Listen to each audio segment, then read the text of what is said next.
I see the value of AI, but my curiosity is where the heck is this going to be in 5 years? Where is this going to be in 10 years? What is it going to do for me today that I can't see that I want to see in 5 years or 10 years? Welcome to The Growth Shift, the podcast where we unlock the psychological and strategic blueprints of predictable growth. In every episode, we dive into the critical turning points of industry leaders and uncover how they're leveraging AI not as a shortcut, but as the strategic force for their next growth shift. Today, we dive in with a leader who is defining the future of their industry. Today's guest launched the compact disc worldwide for Philips, took Toshiba from 40 million to 400 million in 18 months, and at one point ran an agency on 3 continents with 70 plus clients across 11 countries, including a stint as the CEO of Calvin Klein's home furnishings division and an invention of his own, the Jeep seat, that became a successful enterprise on 3 continents. AJ Minazzi is the founder of The Next Market, a strategic marketing and growth advisory he originally built in Los Angeles and is relaunching now with AI woven into every part of how the firm operates. AJ, welcome to The Growth Shift. Thank you, David. Appreciate it. Nice to be here. It's great to have you today. AJ, your career has covered some remarkable ground, launching the compact disc for Philips, scaling Toshiba tenfold as their CEO, and then building The Next Market into a global agency. How did those early corporate years, particularly the Philips and Toshiba chapters, shape the operator that you became when you eventually went out on your own? When I started at Philips, I was a puppy. Philips had just acquired a series of brands in North America to bring their expertise to the United States. What a lot of people didn't realize during that period of time is that Philips was the General Electric of Europe and a huge corporation, but they were not known over here.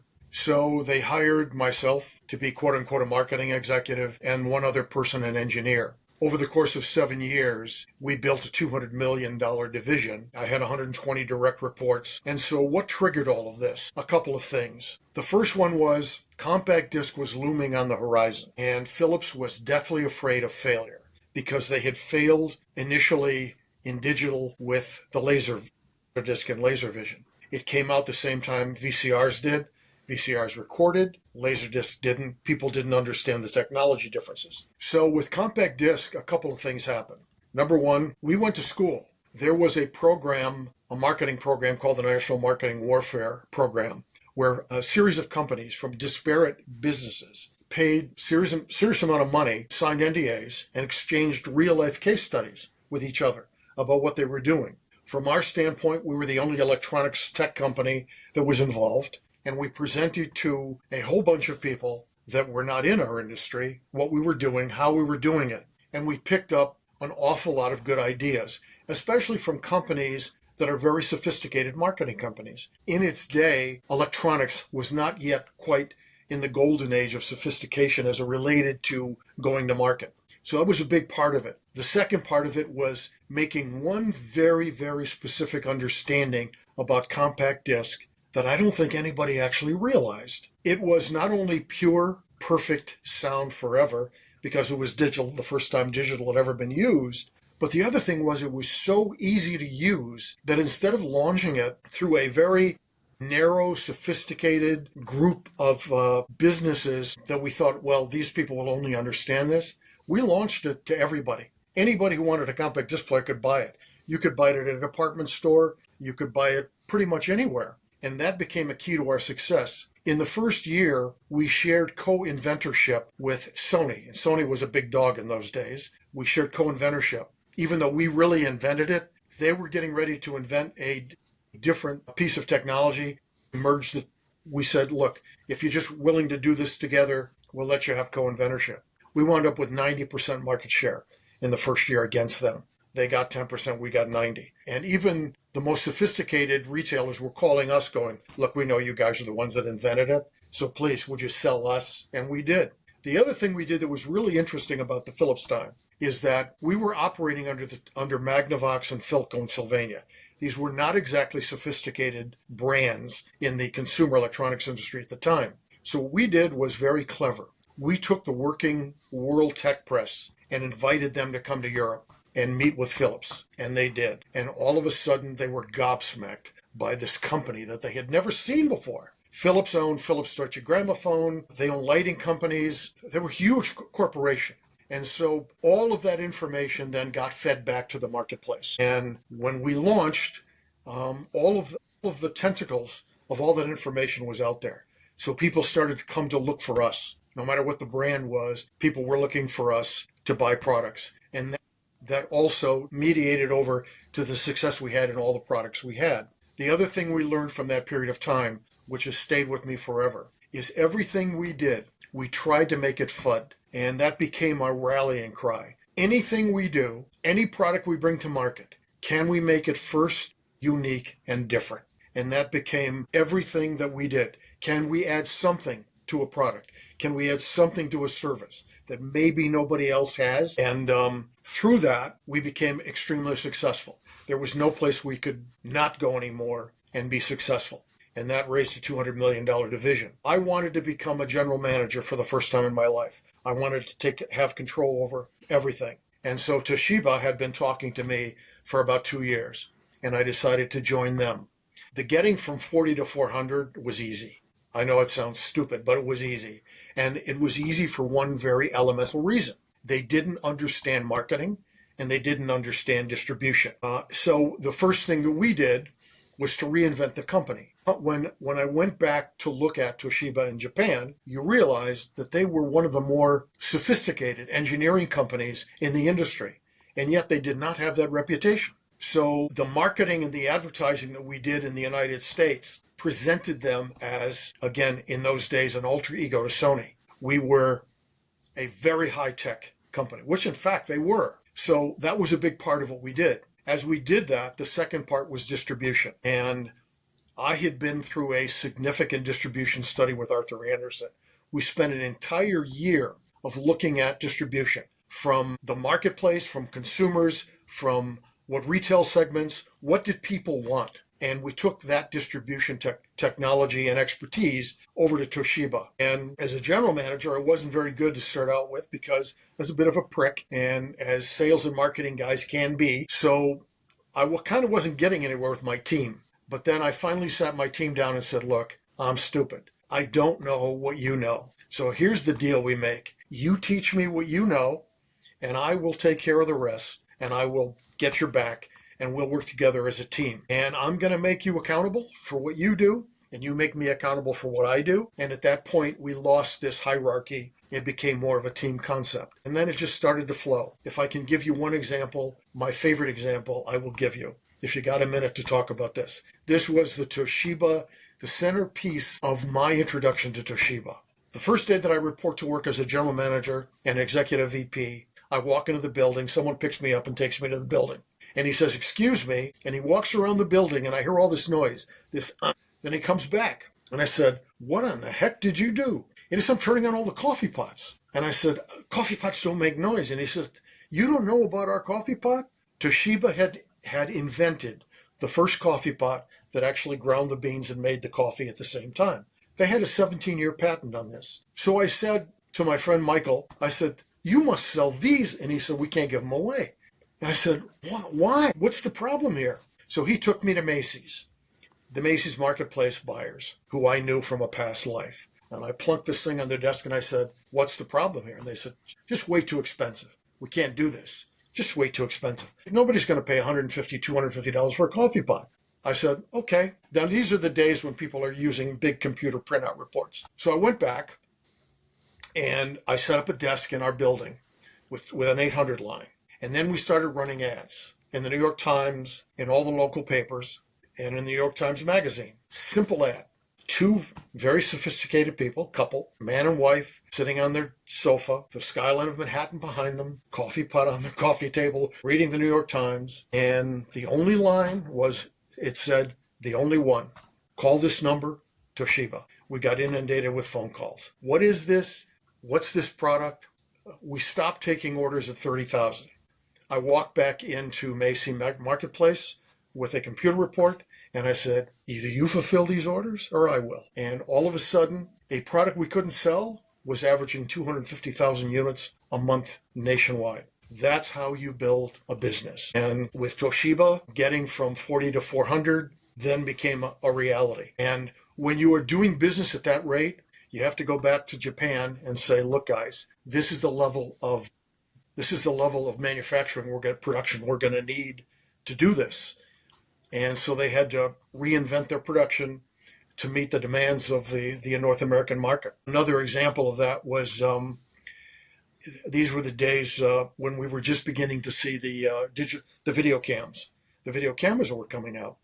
So one day I got a phone call from Japan that said, we have about 3,000 video cameras in Japan we can't seem to sell. Can you help us sell them? And I said, sure. It's a big business today. And I said, can you show me one? They said, well, they're in your warehouse.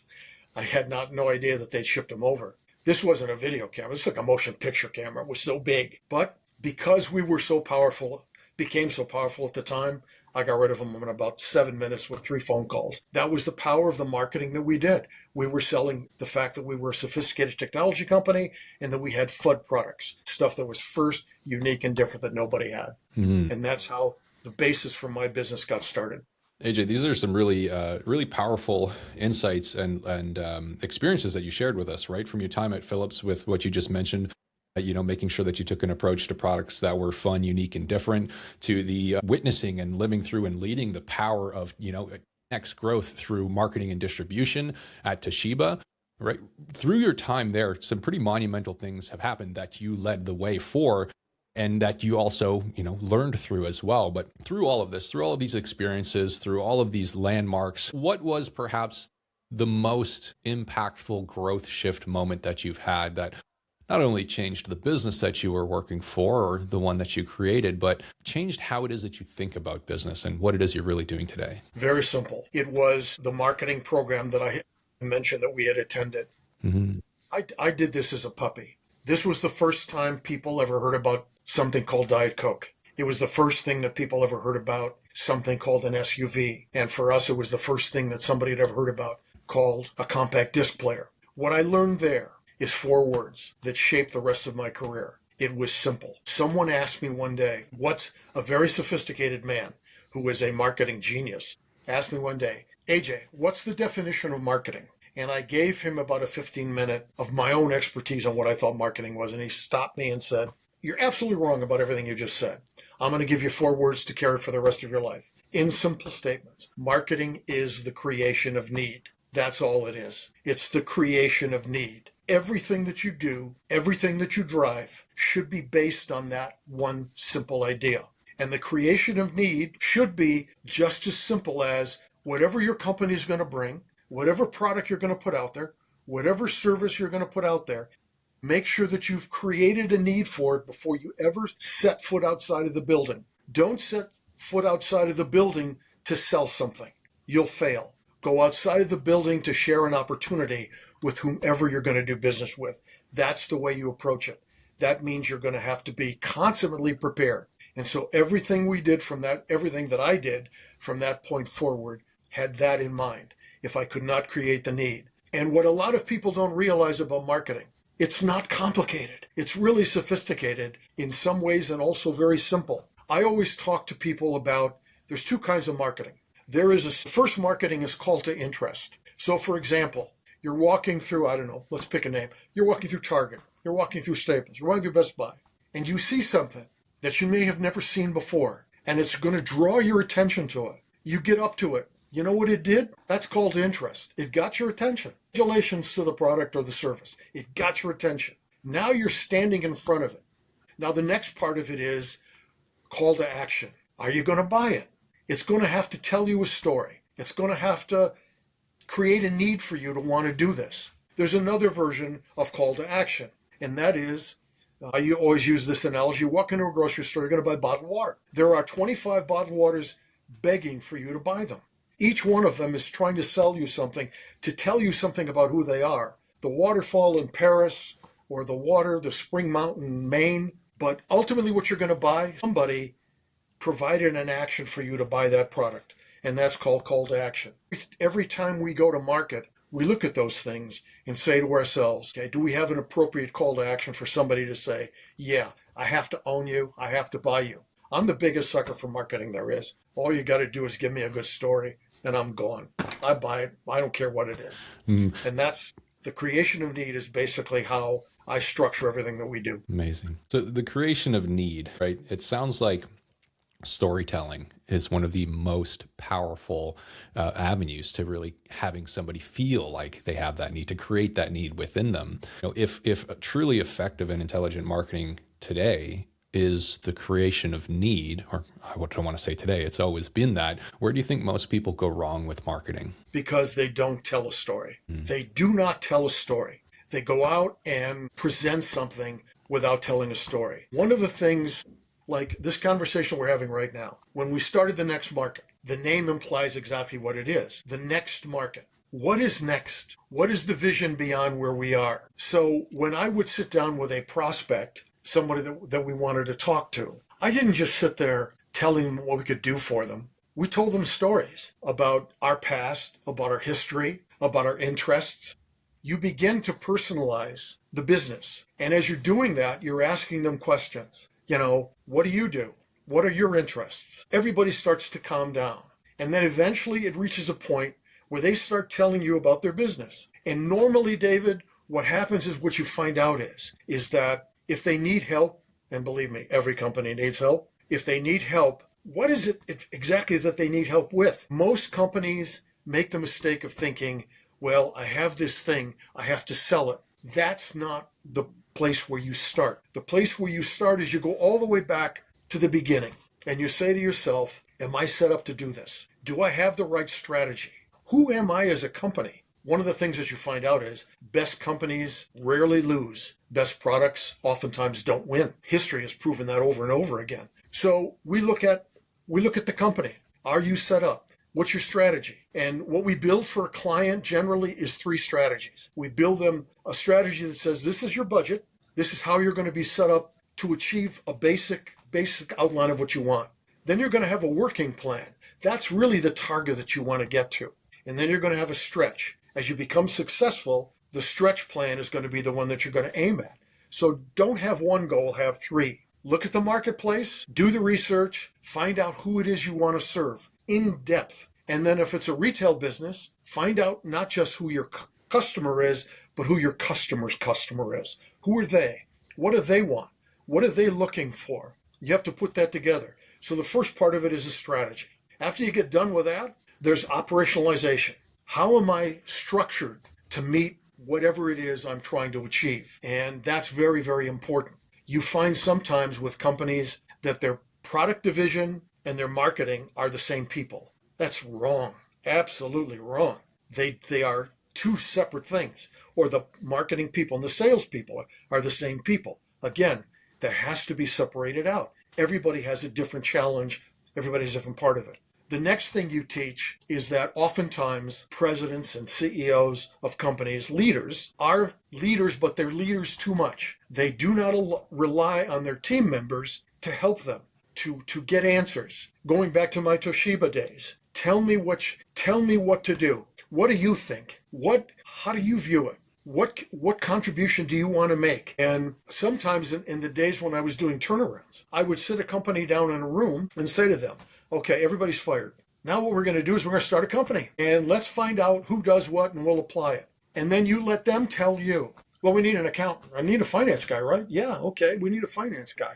So if we have a finance guy, what does he do? Okay, so these are the things that he does. Okay, so then how would we hold him accountable? What do we say to him that says, this is what we are expecting you to be accountable for? It's the same thing when we go to business and teach our clients. Make sure that you have a real team, a team that wants to be there, a team that loves what they do, a team that doesn't feel like you are the supreme leader, that you are just part of the team. You just have to be the guy that runs it, but everybody gets a say in what happens. That's a big part of building an operationalization strategy that works. The next part of it, of course, is marketing.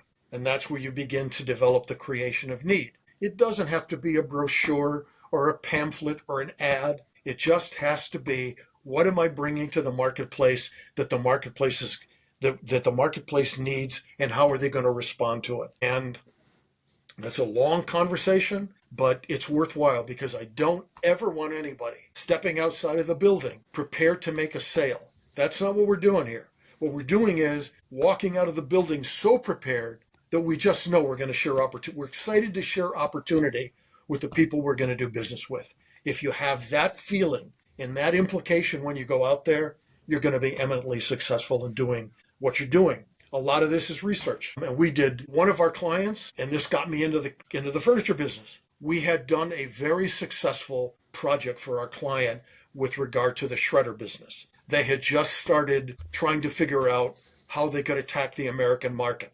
They had never done more than $10 million in the US. This is a $1 billion Taiwanese company. And we got them into the shredder business. We got them into Staples, and they wound up doing $60 million in shredders with Staples. So then they're very excited, and they come back to me and go, what's next? What can we do next? So we did research, did a lot of homework based on who they were, what they did in Taiwan. And I came back and said, you know what? You guys can be in the furniture business. And so what they did was they embarked upon us. They gave us $1 million and said, do the research, do the homework. For 1 year, we traveled all over the world learning a furniture business. It's the equivalent of getting a PhD in furniture, which we did. It consummated with a 250-page proposal in Taiwan to the chairman of the board in Mandarin, which was not easy for me because I like to talk, and this is stop, start, stop, start. When it was over with and the presentation had been made,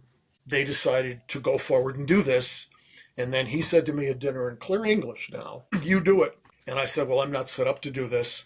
I'm an advising and participation company, but I don't have a structure for this. So he gave us some activity to build a structure, and we did. One of the things that I learned was in that business of furniture, and this was a little bit focused on office furniture more than it was anything else. When I walked into a Staples and looked around, I saw some of the guys that I had done business with in electronics, Souter, O'Sullivan, Bush. They were now building office furniture for people like Staples and Office Depot and Office Max. And so I came back and said, well, they're brands. They have kind of a branded identity. So as we started to look around, one of the things, I happened to play tennis with a senior vice president at Daimler. And I said, I think I might want to borrow a brand. And he said, well, what do you want? And I said, maybe it's Jeep. So I said, sure.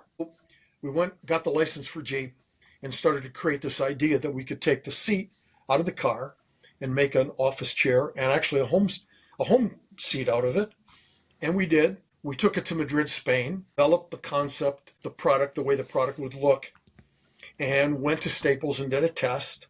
Staples tested it for us and said, it's too expensive. And we finally got it down to the sweet spot, which was, if we can sell chairs between $200 and $250, we should be very successful. Because when you pick up a phone and you say, I would like to make an appointment, and they say, well, who are you? If you use the word Jeep, you'll get the appointment. They'll hear you. We now found the power of the brand. So not only did we bring Jeep into the scenario with helping this company build a furniture structure and a furniture business, we also expanded to other products that they had.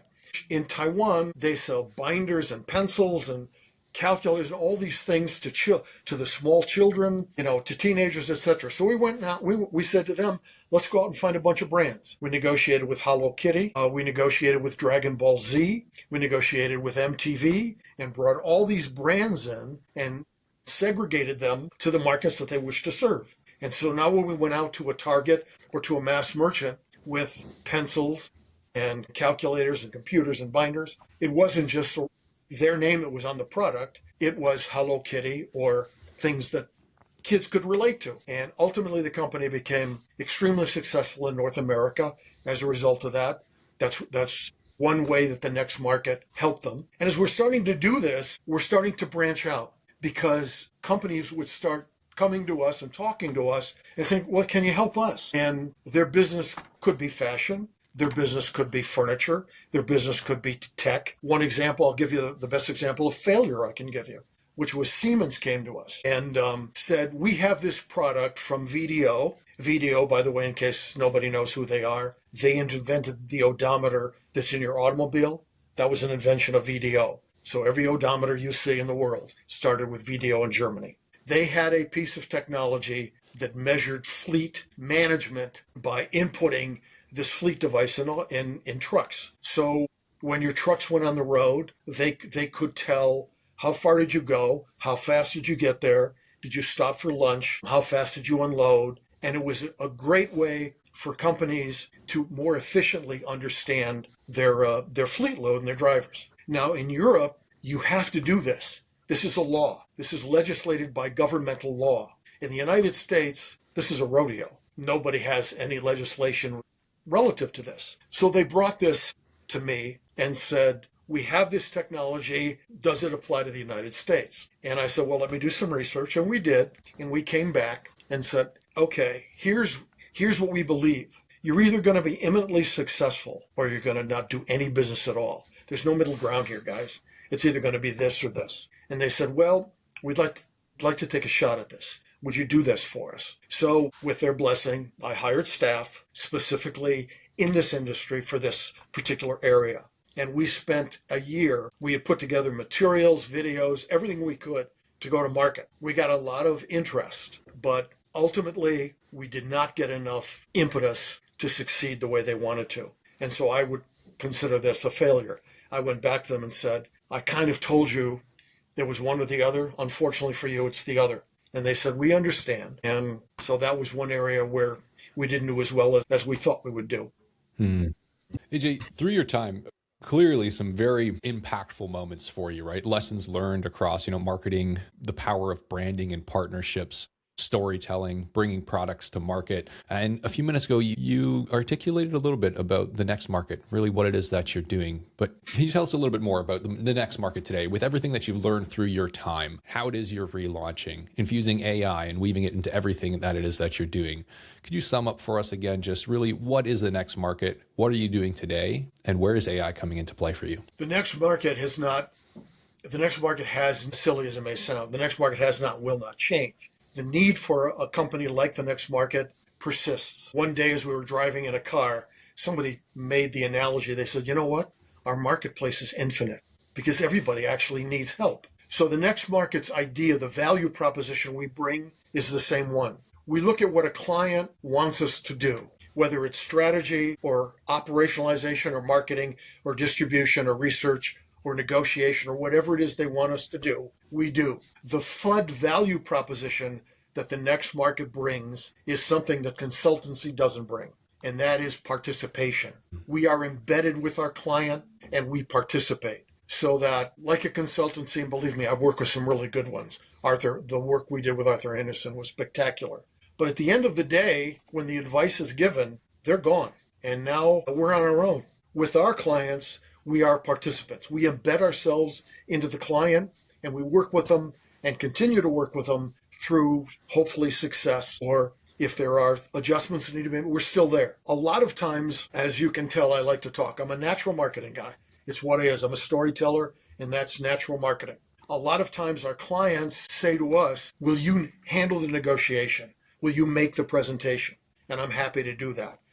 No consultant will do those kinds of things. We do. So that's the value proposition we bring to the market that we serve. To answer your question about AI and about how AI is going to help the next market now, is that in reinventing ourselves, bringing ourselves back to the marketplace, AI gives us a shortcut, a way to say the things we want to say in a much more productive way, also to help us find a client base, because AI is more than just spitting out things for us to think about and things for us to do and how to do it. It also helps us to reach out to a client base and to find clients, to have them respond to us, to react to us. I'm really excited about it. Even in just, for example, talking to you, I just went on and said, I'm going to talk to David. And David's probably going to ask me these questions. What do you think? And obviously in 15 seconds, they're telling me a lot of things that I should say. Not that I listened and said as many of them as I did, because still I'm pretty glib.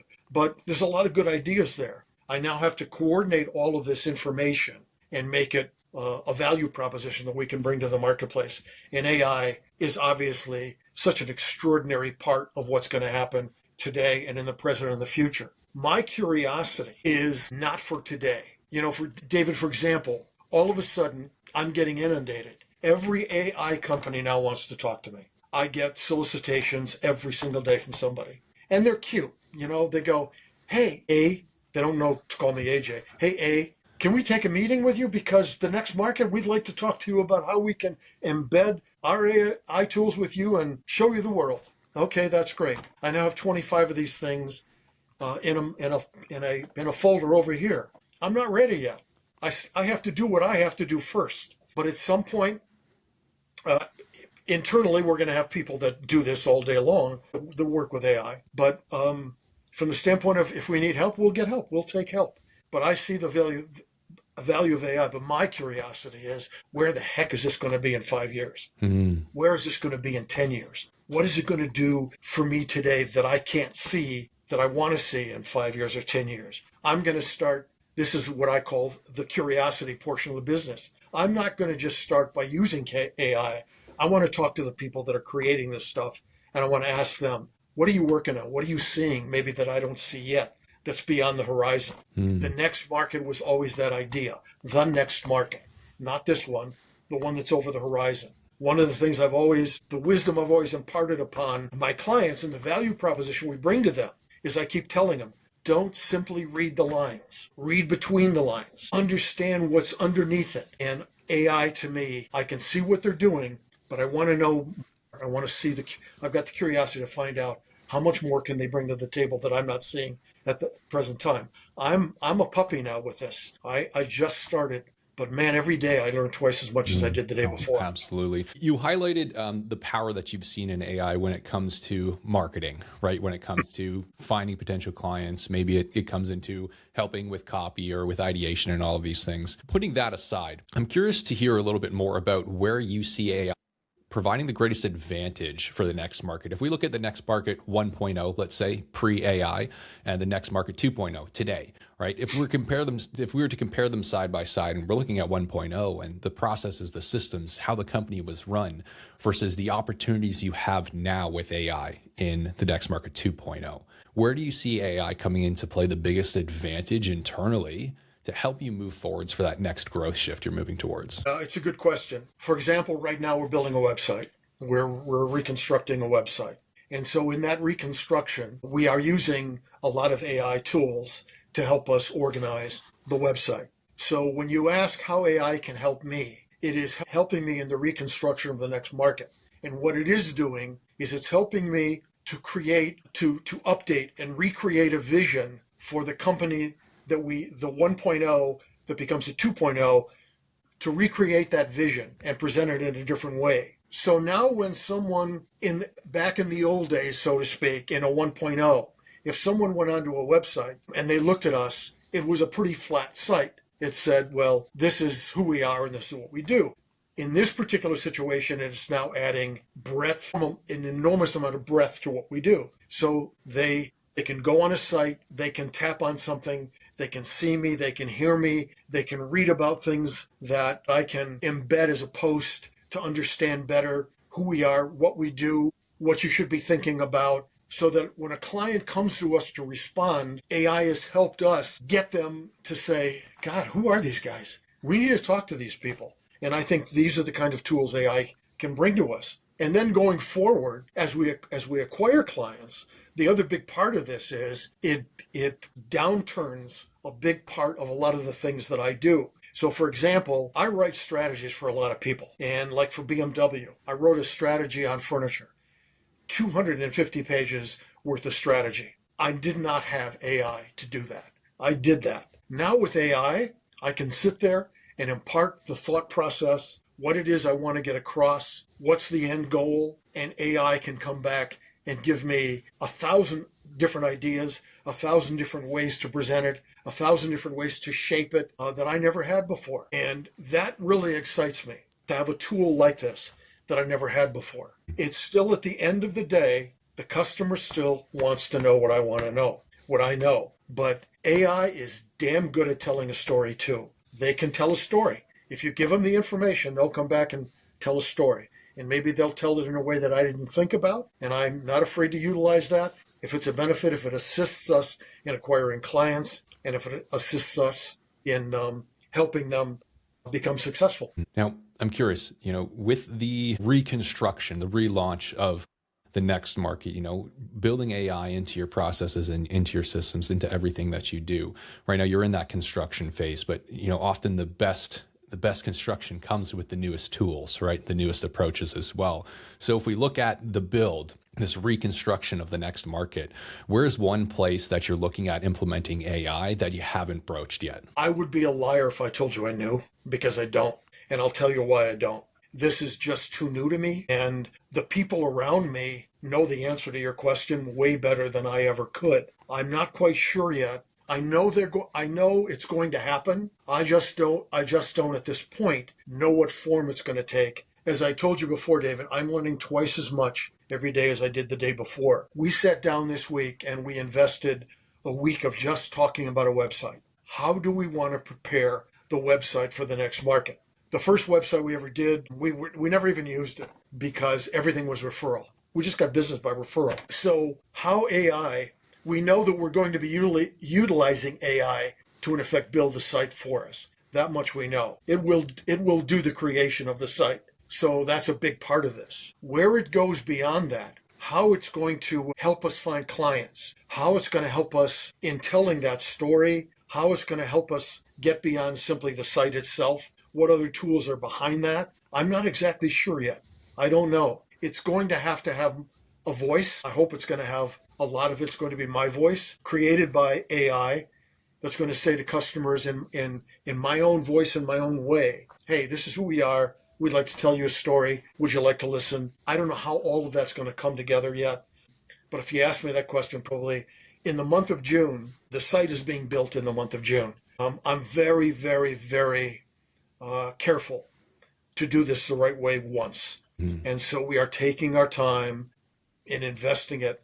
Next week, 5 or 6 of the AI companies that have reached out to us, we're going to sit down as a group and we're going to meet them and we're going to talk to them and we're going to find out what their value system is and what they think they can bring to what we're doing.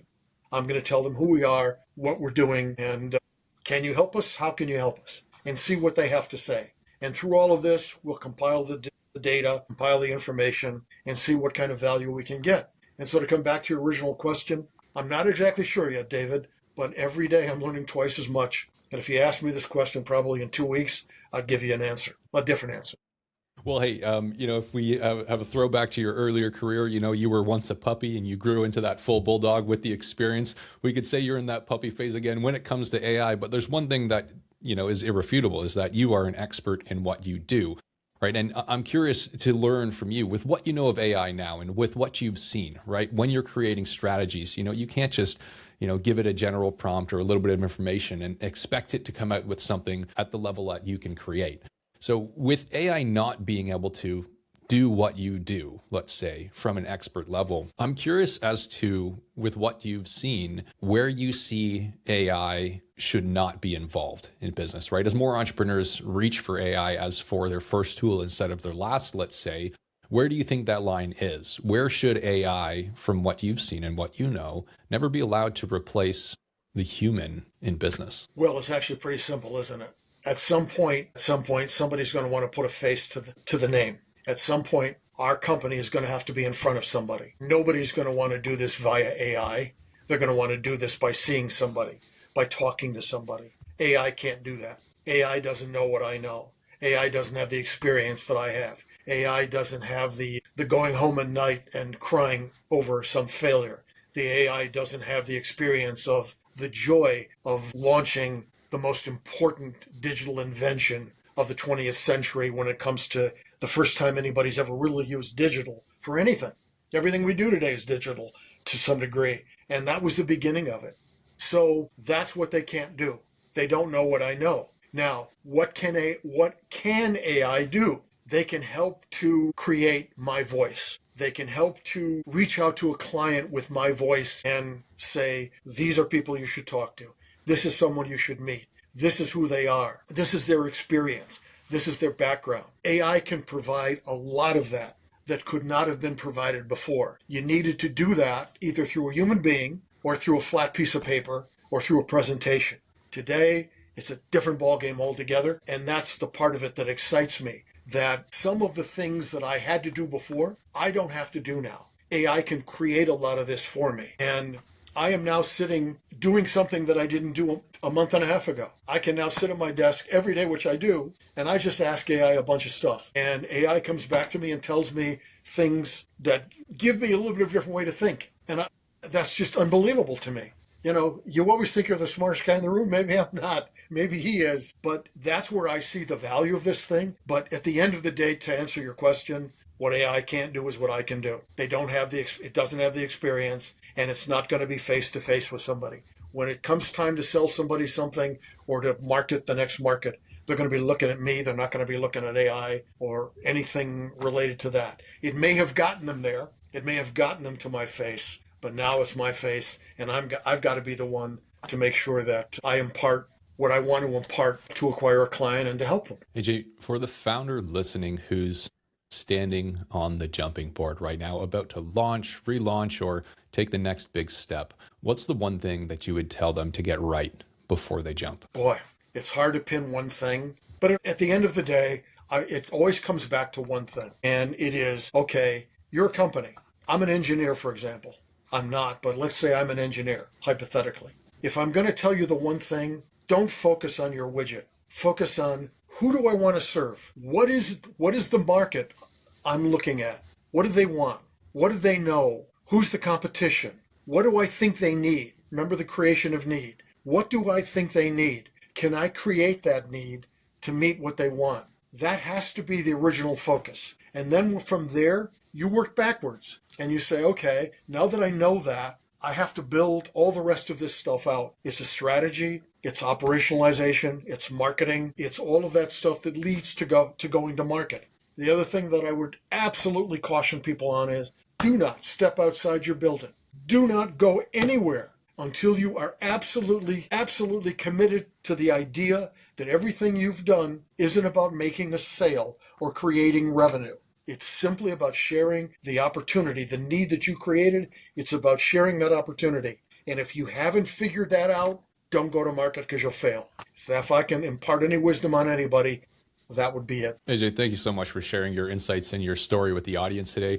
Right now, you mentioned you're building your website in June. It'll be going live soon. But before then, if anyone wanted to learn more about the next market or to perhaps connect with you, what would be the best way to find you? So I think, David, you have the email address and the phone number, and I'm assuming you're going to put that out there. Okay, yeah, it's you've got them both.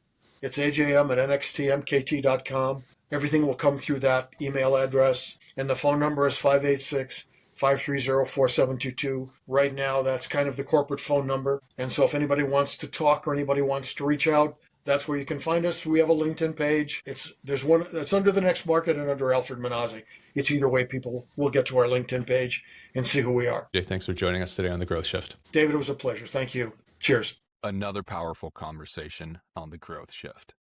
If you, like our guests, are ready to turn your expertise into a predictable, scalable growth engine, one that eliminates the grind of prospecting and enhances your high-value relationships, then it's time to connect with Valentix. We are not a marketing agency. We are your strategic growth partner, building intelligent systems that ensure your client acquisition is predictable, not dependent on chance. To see how our AI-powered frameworks can free up your time and fill your calendar with decision makers, visit valentix.io. Thank you for joining us on The Growth Shift. We'll see you next time.